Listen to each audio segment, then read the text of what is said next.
Hello everyone, welcome to Brews and Reviews. This is our spoiler talk show. Today we are talking about Star Wars Episode 9, The Rise of Skywalker, and the dumpster fire that it is. Or so we've been told. Josh, what's our beer today? Today we're killing Yinglings. My God. Slaughtering them like animals. And I am dressed as my favorite Star Wars character. Oh, the Wicked Witch of the West. Broom Boy? Stop. Okay. Alright. Thank you. So just like the Rise of Skywalker, because there's a lot to get through, we are going to get through it as well. We're not going to take any breaks to get any emotional resonance with any of these scenes. We're just going to quickly go good, bad, right? We'll see. Yeah, we'll just see how this goes. Well, first of all, let's just start off right off the bat. Let me ask you your overall general opinion. How did you feel walking away from this movie? I loved it. I'm a fanboy. You know what? They had they had, in my opinion, an uphill battle, a lot of ground to cover, and they did it. They did it well. There were some holes, some flaws.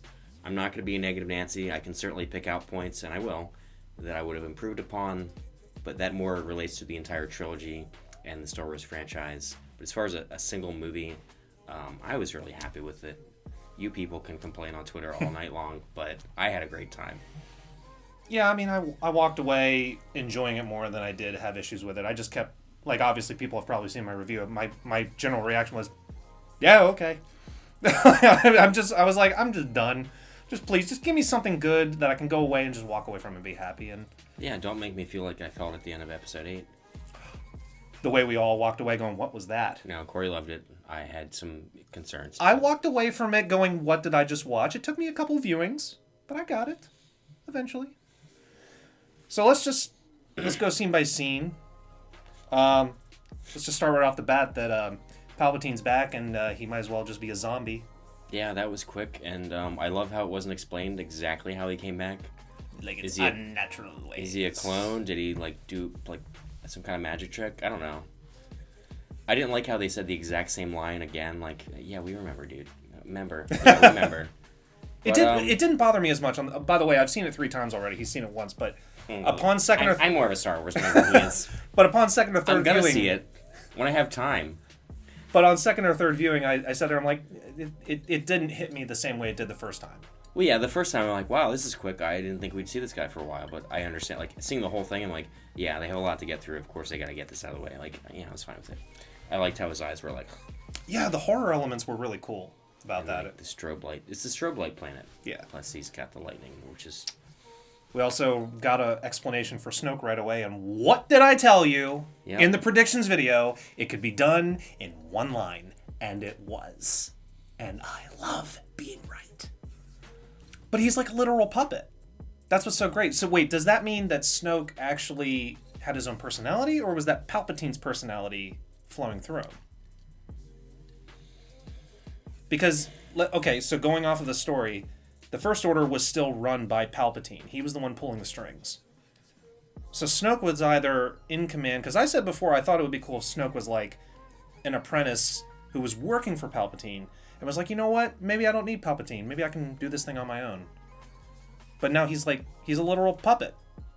I mean, he was built up to be a pretty powerful being. I love that there were multiple versions of him. They were all messed up. Yeah. That's my one thing. I kind of hoped at the end, not really hoped, but I thought when they're in the, whatever, and there's all these hidden people watching, what if they were all Snokes? Are we about to see 100 Snokes just appear, deformed and once more? Yeah, well, if you can't find followers, you make your own, I guess. But I don't know. You're right. They rap. You were the Star Wars. Thank you. Then we meet up with Poe and Finn and Claude. Yeah. Who's there for one scene. And my favorite one scene character, yeah. Because he's fun and we need to sell toys. But they did this thing called, what was it called? Lightspeed skipping? Yes. Which, I liked it. You know what? They didn't make any new rules in this universe for so long. And you know what? Do something new. I was happy about that. Here's the thing. I like it too. It does kind of throw out the window where Han's going to Lightspeed like Dustin Crops boy. Like, it takes, like, a lot of careful planning and da-da-da. But it's like, the more we get used to this, the more we're like, whatever. Just quickly go. We need to get out of here. It was on fire by the end of all this skipping. Yeah, she did complain that it was like, well, the condenser, you know. Yeah, like, I was at the point where, like, you know what? We see these new things, and some of the audience is like, oh, I can't believe they're doing that. I'm like, let them do something new. Like, let them do something new. And it was fun. Why not? It was fun to watch. We've had, like, 15 of these movies. Like, just, okay, cool, they're skipping, and whatever. It's having a great time. So they land to the Resistance base, and we see the main three, actually, like, together for the first time, interacting, and you kind of wonder if they're friends, because she's even like, why is he in a bad mood? Yeah, he's in a bad mood. It's like, oh, well, so there's they like... Fly now? They fly now. But it's like a perceived history between the three. Like, they have gone on adventures together, so now she knows that, you know, he can get in a bad mood sometimes. So I kind of like that little bit of perceived history there. Yeah, I like the dynamic of the three and the way it's played out over this trilogy. And also, we see Rey training with Leia now, which kind of surprised me, because the way they hinted at it was at the end of Last Jedi, it was almost like, well, I don't need a master, I'll train myself. But that's not to say that she couldn't get extra training from someone who knows the Force maybe a little bit better than her. And I like the fact that Leia was training. Like, I think it's explored in the canon before, but we all kind of figured, well, she's still a general, she still takes politics first. But the idea that she was training her, I was like, that's actually, like, I felt like that was a good progression of the character, in my opinion. I felt like I wish I would have had a hint of that before. Right, yeah, absolutely. Like, yeah, it was a good direction for her character, and I think we could have gotten seats in 7 and 8 if anyone had sat down in the last, like, 40 years and thought about it a little more. But I'm glad that we kind of went through that in 9 and saw that she's got this other side, and it kind of made sense that that's how she could become Mary Poppins. She's like been training with Luke all this time, and yeah, but who's her dad? It's Darth Vader. Of course she has the Force. We just never saw it, and we see it now. I mean, I don't think we needed an explanation that she was a... Yeah, but to be able to, like, just do it, I mean, I don't know. Broom Boy can do it, why can't she? But I guess so. No, yeah, no, that was cool. That was a cool moment. I think they did a very respectable job with her character, given what they had to work with. Like I said in my review, it does feel a little wonky, because you know she's not there, so it kind of takes you out of the movie a little bit. But after, like, 3 viewings for me, I was like, you know what? It's really settling in now. Like, I've come to accept it as this is the story. This is... Yeah, like, I thought she had a great arc. Like, I was, like, really... I was impressed. Impacted by it. I think it's a very obvious weakness is that they don't have footage of her saying lines. So they have other people say lines, which you've exported in your other video, which, like, share, subscribe, watch the other video. Thank you. No, but she's just like, and then the other character will explain what she's feeling, everything. Yeah, that's... They were handcuffed. I think they did the best with what they had, but that was noticeable for me. So, Lando shows up out of nowhere. The Lando system? Oh, yeah. He's big enough to be a system now. Oh, low blow. I thought he was wait, is he a man or is he a woman? Gender fluid, he said he is. I don't think he knows what that means. And he was just like, yeah, I'm gender fluid, whatever, cool. There was some complaints about how he shows up so conveniently, but my argument is Han Solo was kind of in the same place in Force Awakens, like, oh, he just happened to pick up his ship in the middle of space. Like, that's the only way we're going to have a good plot, is if convenient things show up. Plus, the Force could have brought them all together. Well, yeah, like, he was hanging out around that planet for good reasons, because he was helping Luke find the Sith Wayfinder. Holocrust, whatever. The Holocrust. Or what's it called? I love it. For Harry Potter. The Sith Wayfinder. Yeah, I don't know. I mean, like, so much happened so quickly. Like, whatever, he's there. It's fine. Like, let's go on, guys. Move on with it. Yes, Lando hangs out. He saw Chewbacca because he's a big hairy rug. And he's just, you know... what's it matter? Why do we need to know, like, what do we need to do, like, every single thing that Lando has done the last, 30 years? Like, no. No, we don't. He's there. Moving on. He finds them. Got a bad feeling about this. Moving on. People just want to complain for complaining's sake. They don't know what they want. We then see Rey bring down that First Order ship with Chewbacca in it, or at least we think it was Chewbacca, but I legitimately sat there in my seat going, I cried a how little bit. dare you? I cried. Like, yes, I do remember seeing trailers where he was in it. I forgot at that moment. But that's the thing. When you're sitting in the seat experiencing the movie, you're like, well, that could have been anything. I was mourning his loss. Yeah. I was legit like, man, they're really pulling the punches with this movie. And I part of me wishes they had. Yes. Same. Part of me felt like... I mean, as much as I love Chewbacca, I'm also like, this movie has to make a statement. Yes. And part of me is like, if what they're doing with Rey and 9 could have been spread out over the trilogy. But also, like, just to have, like, a real hard sacrifice for her. Like, she done messed up. Oh, yeah, and, she like, totally killed someone important. And have that, like, really be a dark shadow over her life. Yeah, because the complaint is that she's not challenged enough in the films. And yes and no, I agree. But that would have been... Whose fault is that? Just kidding. Who knows anymore? But yeah, I mean, having her be the cause of the death of a beloved character is like yeah. I think that would have, if they would have let that go, I was like, that's some grit. Yeah, no, that would have been fantastic. Like, because we've talked about this before. Like, my thing was like, I want you to die like a hero, like at the end of Independence Day, like flying that Millennium Falcon and do a Star Destroyer and just like die and be at peace and do something like magical.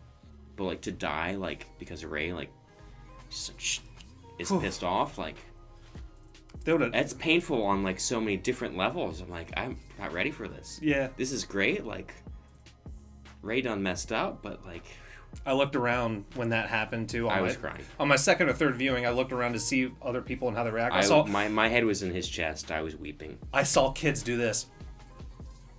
And I sat there going, well, the ones that weren't stuck on their iPad playing Roblox. But... whatever. We then get to meet the new droid Dio, which, don't get me wrong, I like Dio, but at the same time, I'm also like, well, new toy. Something like that. Yeah, there's just so many new characters that were just like boom, boom, boom, boom, and they had like little parts. Like Dio had information for the Sith system and like all this. Like, it was thought out, but. My thing is, like, it was at the expense of other characters, like Rose. Like, Rose had an interesting story, but she's, like, pretty much gone from this movie. Like, which people are complaining about, I was kind of, like, starting to like her, because, like, Twitter, or Russian Twitter, like, made her this upset. Horrible person. Right, yeah. And, like, no, she could be a good part of this universe, but then... Yeah, she's kind of on the back she's burner. just kind of there. She's just, like, see you, Finn. I'll miss you, whatever. Like, I'm both for and like I understand, but at the same time also like, well, we could have done something, but there's so much to do that as a writer I'd be sitting there going, yeah, what do we do? I'm not quite sure. Well, maybe if they had thought about her like when they made 7, it's not like they had 40 years to figure this all out. No, not at all. Oh, Dio, yeah, I don't know, he's all right. He's just a little hairdryer. I don't know. It's a good way to put a hairdryer on a ball or a wheel. We then see the continuation of the Force and how it's explored from The Last Jedi, their Force connection, because this movie claims that Kylo Ren and Rey are a dyad. I liked it. Something new, something different, something fresh.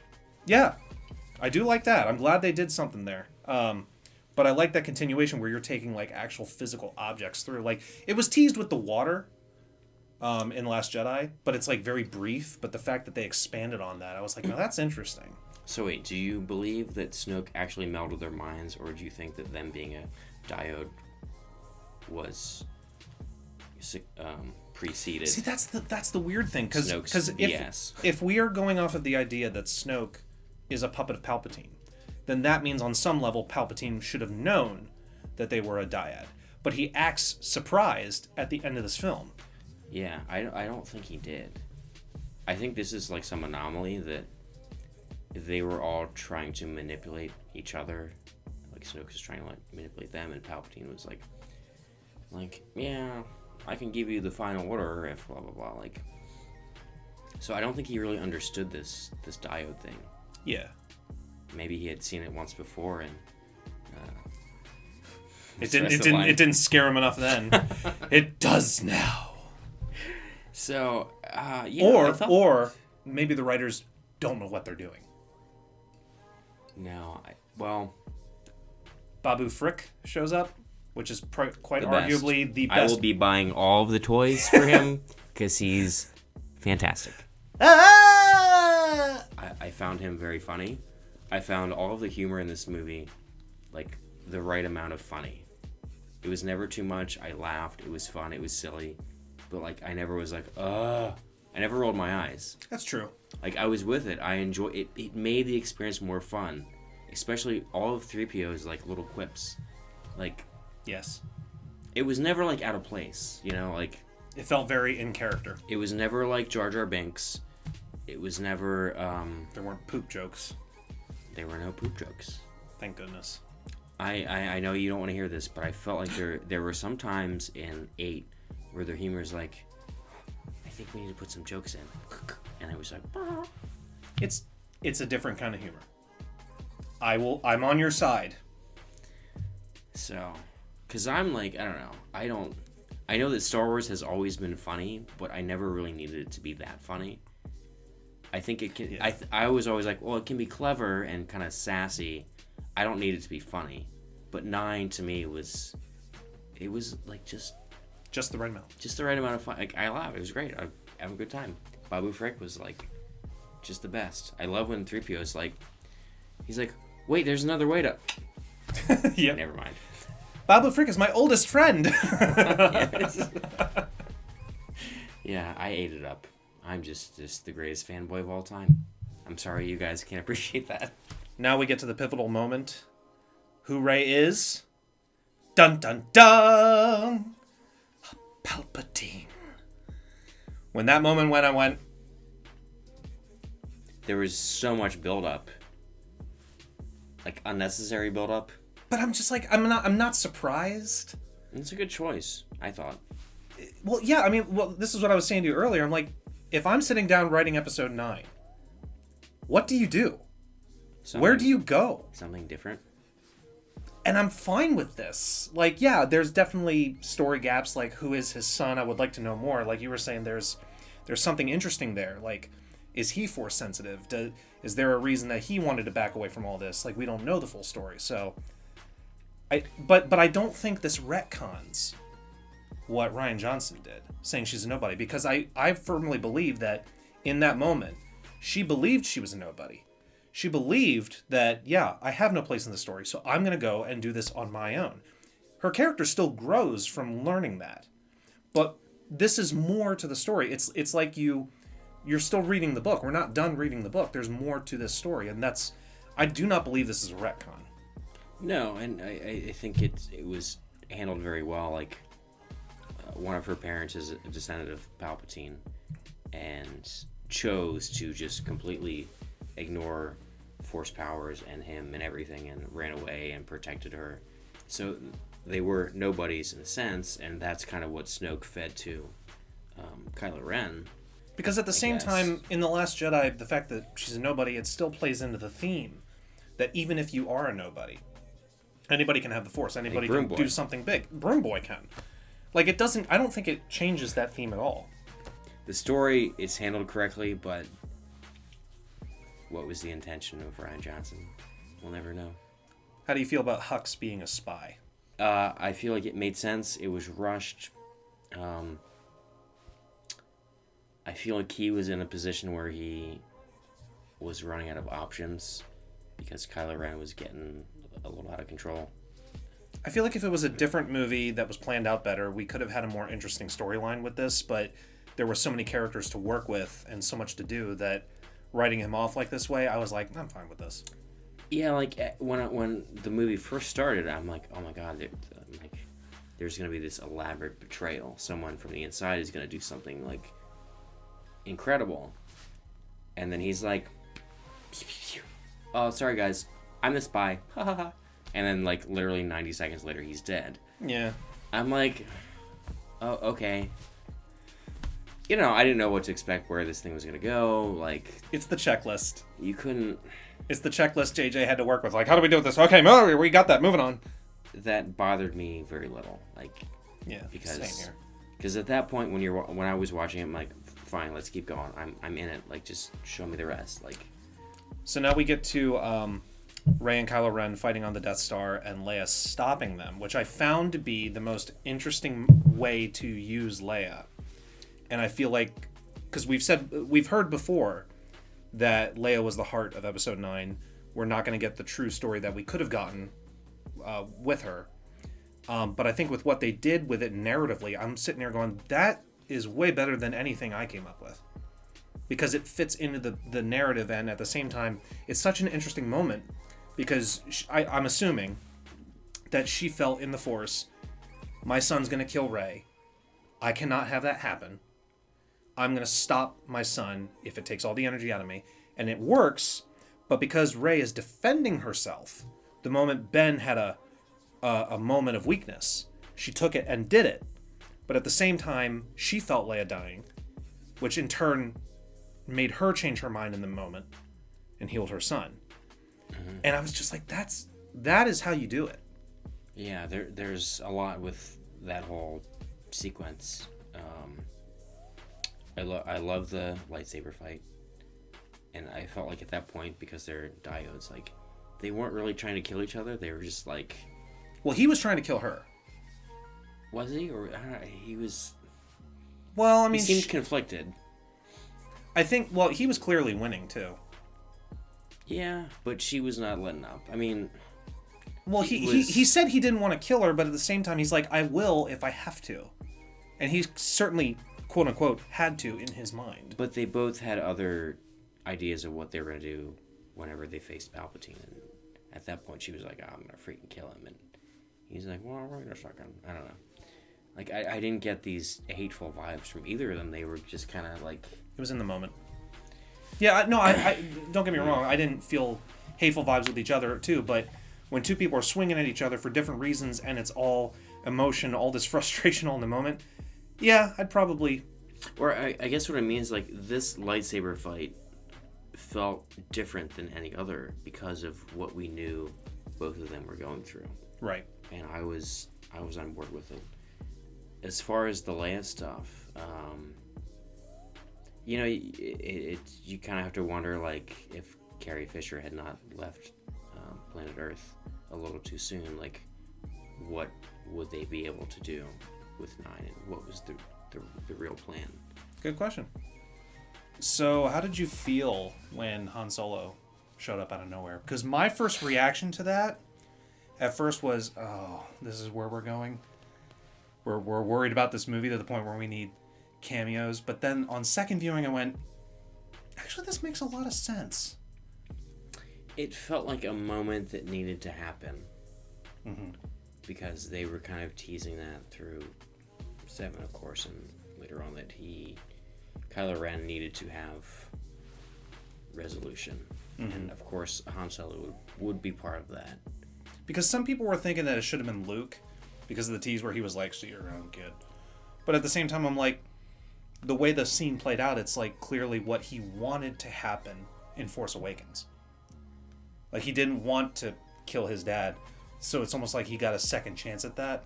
And the great thing about that scene is the way it ended was, Han, he said, Dad. He's like, right, yeah. I know. Like, oh, that's so Han Solo. Yeah. Like, yeah, and he, like, throws it. It's like, I was kind of surprised because I'm the person sitting here going, I didn't really want him to be redeemed. I wanted him to kind of play out the idea that you can live with these mistakes that you make. Because I've said it to you before. I don't think they should do the same thing again, even though they kind of did. But I mean, it's fine. Well, I think there could have been a moment with Kylo Ren and Luke. And we never got that. No. It could have been interesting.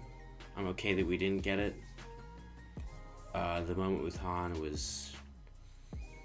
I don't think we had to see him. It could have been a voice, because it was kind of like, oh, this is a memory, which was like a new thing. Like, oh, this, like, you like, I didn't want him to be a ghost, but like, he just appears to the audience members like he's just there. It was kind of awkward for a minute, but yeah. I want to know the paycheck Harrison Ford got. Oh my god! Because they were like, "Look, man, we need your help, please." No, but like it was a nice little moment. I liked it. I mean, he didn't have to say the exact same lines, but the fact that he threw his lightsaber away was very meaningful. Good and I really liked the part where Leia gave herself to save Kylo. Yeah. And it was like silent. Like, there were no words. Like, I love all the silent moments in this movie. Mm-hmm. There are a lot of moments where people like quickly explain things through like kind of cheap dialogue to let us know like what's happening, because this is a new force power or this is a new thing that hasn't been explained. Right. And they're like, oh yep, I'm about to do this, or like Maz talks to R2 like, oh, this is what's about to happen. Like, it's a little bit of an eye roll, but again, they're working with what they have. But I'm like, yeah, just like there are moments like that. But then I liked there's so many silent moments between Kylo and Rey and other people. Yeah, I'm just like, I just freaking love that they say nothing and we just watch, and it was great.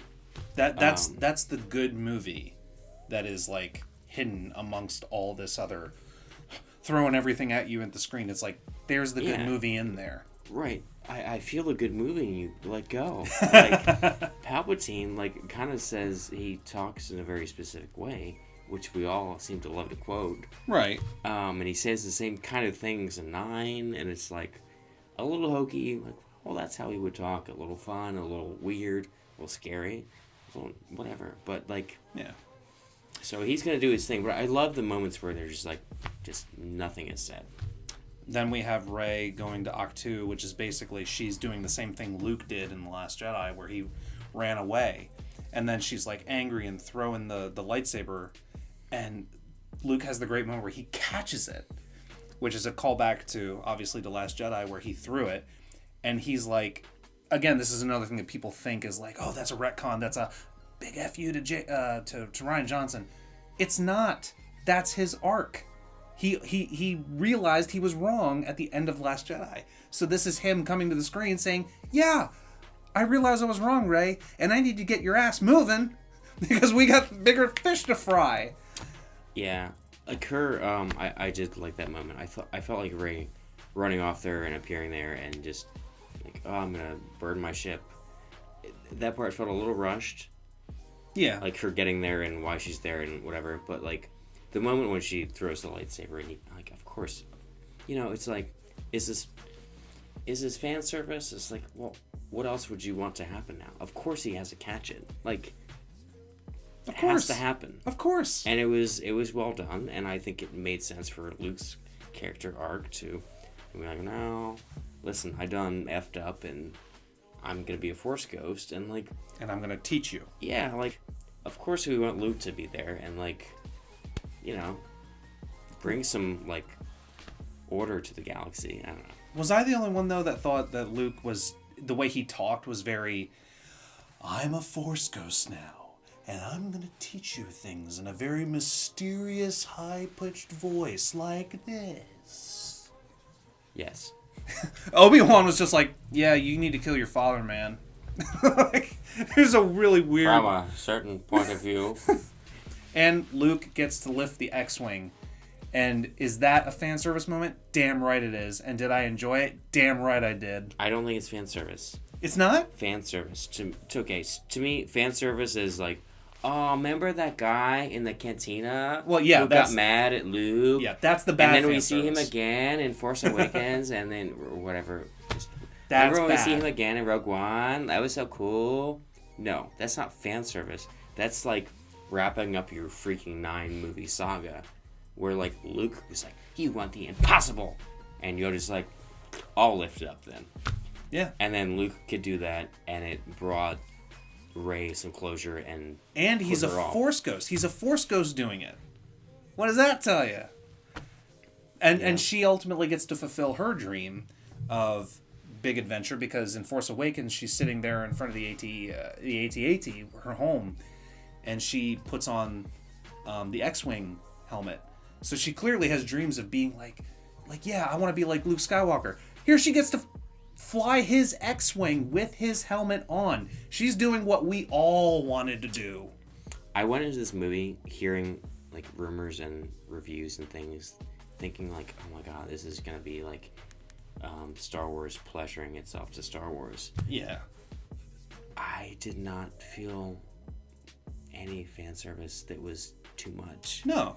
Because I kind of got to the point where like, well, how else would you end it? Like, you don't want her to be at Tatooine looking at the two moons, like. Even though well, how else do you want to end it? Like, do you want to have her like on like, I don't know, sit in the field by herself, like playing tiddlywinks? Oh, that would be better. That's how you end it. There you go. Yeah, like there can be no callbacks. Yeah. Like, so I was like, I thought all the fan servicey moments, all the moments that called back to the saga, were very well placed. Yeah. And like respectfully done.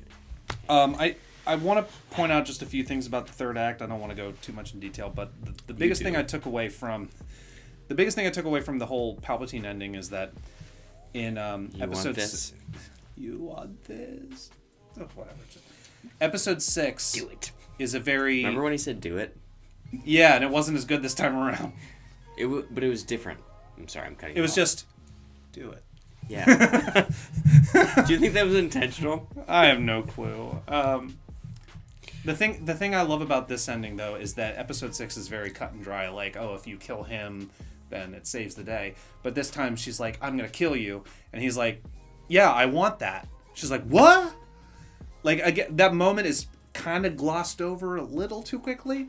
But it's like, it really hit home. No, I want that, because if you do that, all my Sith energy and all the Sith before me will flow into you. So it's like, I still win. Like, there's really no way out for her. And I found that very interesting in that moment. Freaking cool. Oh, yeah. All of that was so freaking cool. And I wish it had been explored earlier. But, like, I was fine with it. I thought it was like, wow. It was kind of like what I wanted. What I expected. Maybe not what I expected, but, like, this is how it should be. That's the ultimate trap. She had no way out. And it wasn't until Ben Solo showed up that there was a chance. He's like, right, I ain't got no legs. Palpatine, you ain't got no legs. But yeah, then obviously we have the redemption of Ben Solo. He shows up, and by the way, he shows up. I'm so glad that happened. I'm glad that happened too, because of how it played out. Because before I would have been like, I don't want him redeemed. Then I'm like, this is fine. I didn't want him redeemed at the last second of the movie. Yeah. I'm glad he was redeemed, like, at the end of the second act. Yeah. So that he could, like, do something different and new and fresh. Like, it was... And how badass was that moment that she sensed him, and he sensed her, and he was like... She was like... And then she's like... Yeah. Drop the saber, and he... I love his moment. It's a very Han Solo thing to do. He's, like, looking at all of them, he's like... All right. like, yeah, I know. I got a saber. No, I loved the sequence where he fought them without his lightsaber. Yeah, and it was good too. When he got it and fought them. And I love that, we never really got a sense of who these Knights of Ren are. But they were there, like, kind of sneaking around the background, and we had a solid fight scene with them. And they're ghouls. That's all we know, but... Books. And I like that they didn't have lightsabers. I like that too. Because I at first I thought they were like Jedi that Luke couldn't quite train and whatever. Like, I wasn't sure if they were part of his training thing, but that's fine.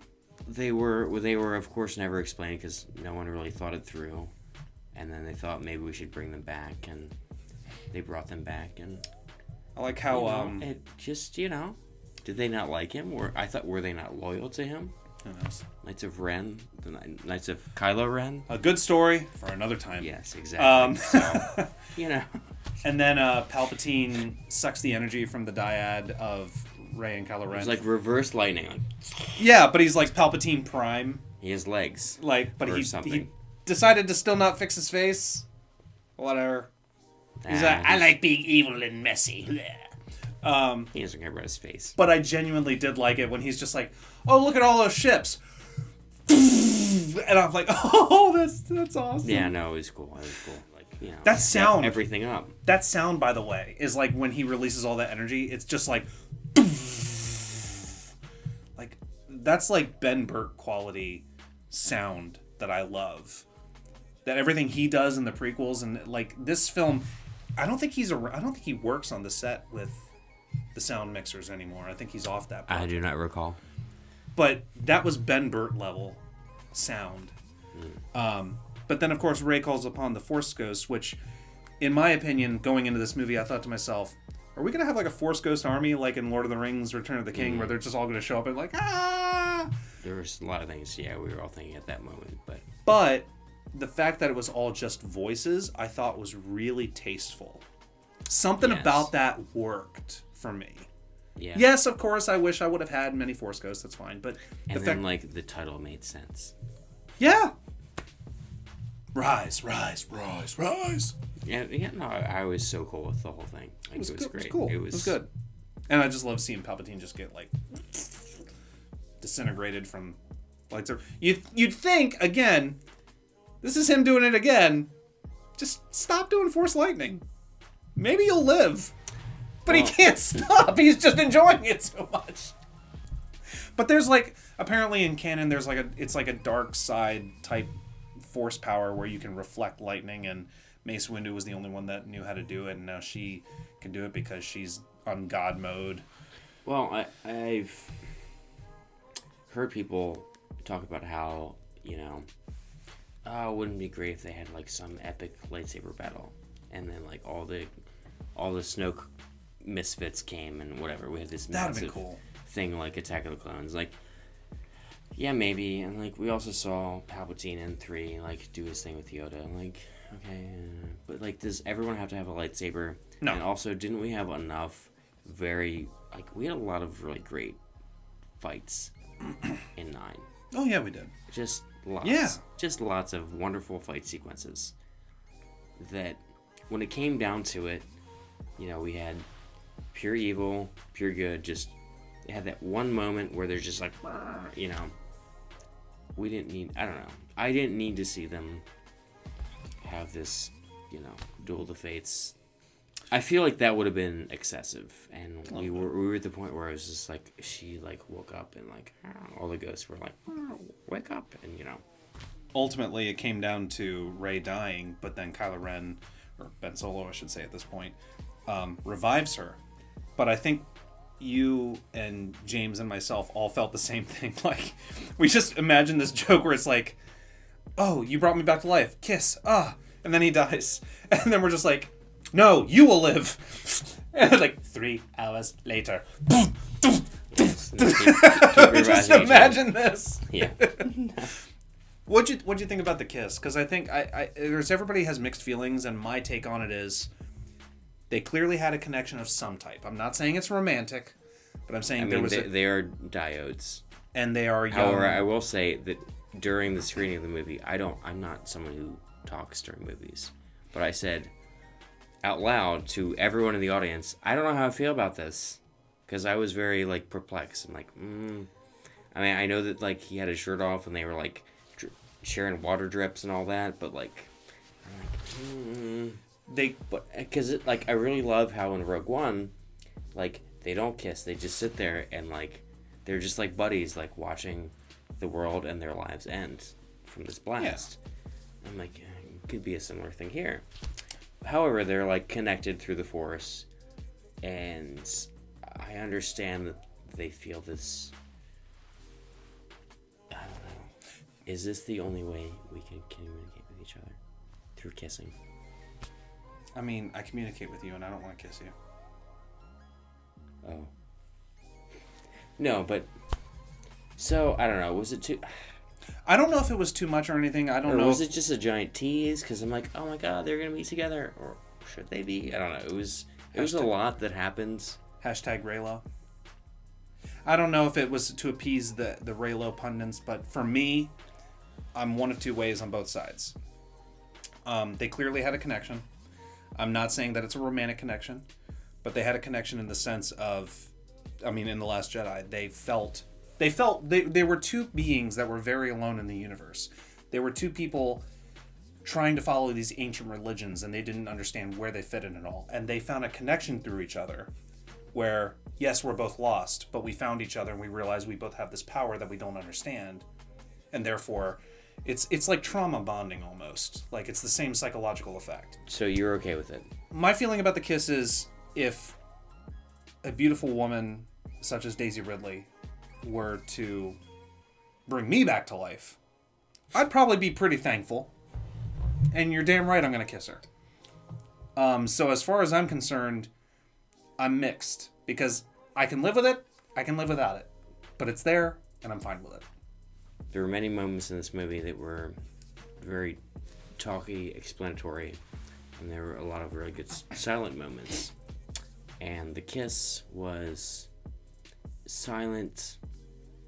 I didn't need to see them kiss. But I'm thinking, like, how else could they express their connection?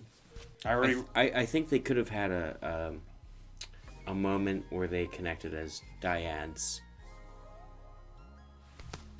that wasn't romantic. I've already looked up on YouTube. There's a number of people that are really happy it happened. So I mean, again, this is one of those moments that's going to be debated. Yeah, absolutely. Like, I mean, it was because I think even though they pretty much hated each other for most of the trilogy, they still had this connection. We'll move on to the last scene then, where Rey goes back to Tatooine, and she buries Luke and Leia's lightsabers. Yeah, how did you guys want it to end? She was in a cave and played poker. I'm sorry if that was too much fan service, but it makes sense to me. It was beautiful imagery. I mean, like, BB-8 being there, like, he's like, and you're like, oh my god, the two suns kind of looks like BB-8, like his head and his body. So that was a little cute. I didn't really need BB-8 there, but I thought it was appropriate. I thought it made perfect sense. We're letting the past die. We're not killing it if we have to. We're letting it die. We're putting it in its place. Yes, no, I love that she. I mean, I was concerned. She buries the lightsabers and then she gets her own yellow one. Which we did a little bit of research, and the yellow, you explained it. It's like a traffic light. If red is the dark side and green is the good, in the middle it's the yellow. So it's almost like representing neutrality. Right. There's a balance in the universe, and that everything is going to be okay. And I like that it's her staff. I mean, we've said it for years. I mean, I think we all wanted her staff to be a double-bladed lightsaber, but for me, I'm like, yeah. Plus toys. I need one somewhere back there. But then of course, the woman says, "Who are you?" "I'm Rey." "Rey who?" And I'm not against the people that are making the argument. This is retconning. That Leia tells Rey earlier in the film, "Don't be afraid of who you are." And she more than likely could have said Rey Palpatine. That's fine. But we all, in the back of our minds, we all wanted her to say Skywalker. And at the same time, Luke puts the idea in her head. Some things are thicker than blood. And I think at this point, and you can correct me if you disagree. Oh, I certainly will. Is that her character came to the conclusion that, yes, I'm a Palpatine. This is who I am. That's fine. But that is not what I accept. I accept the Skywalker lineage. I accept that as my heritage, my personality. And there is no other Skywalkers. Ben died. So how does the Skywalker lineage live on? And she's like, you know what? I'm choosing this. And that's more important to me than being a Palpatine. But she's not afraid of it anymore. Yeah, and I feel like this is a big theme of 9 and maybe not the trilogy, kind of, but like just the way that the Poe and Finn and Rey come together and hug at the end, and they all come from these vastly different backgrounds, and just the idea that is expressed a little bit in 9 is like, that's my family. Your friends can be stronger than your family, kind of thing. Yeah. Which I thought was like really, that's one of my favorite things about 7, 8, 9 is this tight bond between the three of them, even though, Finn is kind of romantically interested in Rey on and off, but like their tight bond. Well, who isn't? Their tight bond, and just the way it's like, you know what, your blood, it might be one thing. You might be like related to a Sith, but also you could be related to a bunch of other people who have no blood to you, and you're just like the tightest knit thing. Like it's the same theme. I loved when like the three of them came together and hugged, and then you have Chewie in the background with Lando, and they're like crying, but like the three of them are huddled together. I just thought it was really beautiful. And Chewie got a medal. Finally. But I think it's basically the same theme of Return of the Jedi, but with like an extra added layer of depth. Because Luke finds out he's the son of Vader, he's asking himself, am I destined to be evil? So it's the same theme, but there's different ways to look at it. It's almost like the double-sided coin. You have this whole other side to looking at that same theme, and I'm fine with that. I mean, it's recycled themes, but that's the whole thing with this whole series, isn't it? It all sort of rhymes. Okay, but are you bothered that we didn't see Ben Solo in the end as a ghost or something? I would have liked that. I thought that would have been a little bit more appropriate, especially for Rey as a character. But I'm totally fine with it. It's just Luke and Leia, more than anything. But are you okay that like Ben Solo goes through this drastic transformation, and then he has so many silent moments, and then just kind of fades, and then that's kind of it? That's the upsetting thing. I think there was something you could do more with that, but like I think he was very powerful, but I feel like I wanted one more little punch from Ben Solo. Like, I agree. Let's face it, Kylo Ren is the best thing about this trilogy. I mean, he goes through a lot. I mean, good for Adam Driver. If you haven't already, check out Marriage Story. Because, damn, that boy can act. Whew. Well. Can't believe it's over. Good riddance. I mean, what a terrible story. God, what are they going to do next?